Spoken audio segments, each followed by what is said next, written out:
बहुत समय पहले की बात है, जब भारत के विभिन्न प्रांतों में राजाओं और महाराजाओं का शासन था।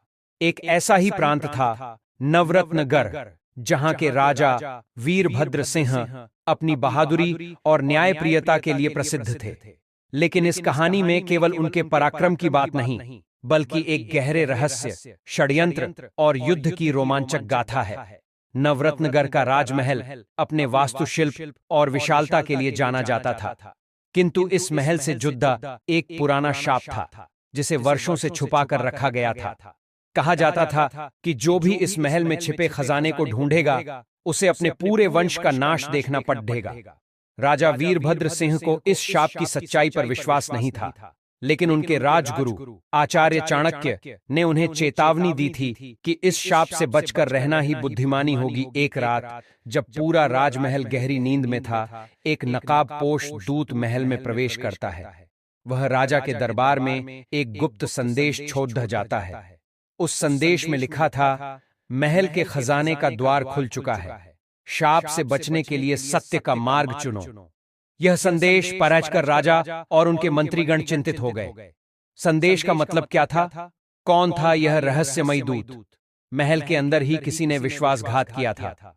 राजा के गुप्तचरों ने जानकारी दी कि उनके पट्टीड होसी राज्य अंधकगढ़ के राजा विक्रमादित्य इस खजाने पर कब्जा जमाने की योजना बना रहे हैं। विक्रमादित्य, जो कि एक महत्वाकांक्षी और क्रूर शासक था, ने अपने राज्य के सबसे खतरनाक योद्धाओं और जादूगरों को इस षड्यंत्र में शामिल किया था। राजा वीरभद्र सिंह ने अपने सबसे विश्वसनीय सेनापति रणधीर सिंह को युद्ध की तैयारियों का आदेश दिया। पूरे राज्य में सैनिकों की भर्ती शुरू हुई। दूसरी ओर राजा ने अपने गुप्तचरों को आदेश दिया कि वे खजाने और शाप से जुड़ी हर जानकारी इकट्ठा करें। गुप्तचरों ने जानकारी दी कि खजाने का द्वार महल के गुप्त तहखाने में है। इस तहखाने को काल सिंह द्वार कहा जाता था। यह द्वार एक प्राचीन ग्रंथ के मंत्रों से ही खुल सकता था। राजा ने उस ग्रंथ को ढूंढने के लिए अपने विद्वानों को नियुक्त किया, लेकिन समस्या यह थी कि ग्रंथ के कुछ पन्ने गायब थे। महल के अंदर एक दरबारी, जिसका नाम शत्रुघ्न था, विक्रमादित्य के लिए जासूसी कर रहा था। उसने खजाने के स्थान की जानकारी अंधकगढ़ भेज दी। जब यह बात राजा को पता चली, तो उन्होंने शत्रुघ्न को गिरफ्तार कर लिया। लेकिन इससे पहले कि वे उससे और जानकारी निकाल पाते, शत्रुघ्न को किसी ने जहर देकर मार दिया। यह घटना और भी रहस्यमय हो गई। राजगुरु चाणक्य ने बताया कि खजाने तक पहुंचने के लिए न केवल ग्रंथ के मंत्रों की आवश्यकता है, बल्कि नवरत्नगढ़ के 9 रत्नों को भी इकट्ठा करना होगा। ये 9 रत्न राज्य के विभिन्न हिस्सों में बिखरे हुए थे और उनकी सुरक्षा के लिए अद्वितीय योद्धाओं और जादुई शक्तियों का सहारा लिया गया था। राजा ने अपने सबसे भरोसेमंद योद्धाओं को इन रत्नों की खोज में भेजा। हर रत्न को प्राप्त करना एक अलग चुनौती थी।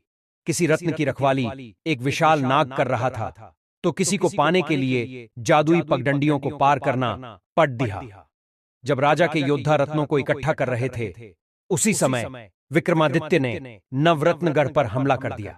यह युद्ध भयंकर था। राजा वीरभद्र सिंह ने अपनी चतुराई और वीरता से युद्ध का नेतृत्व किया।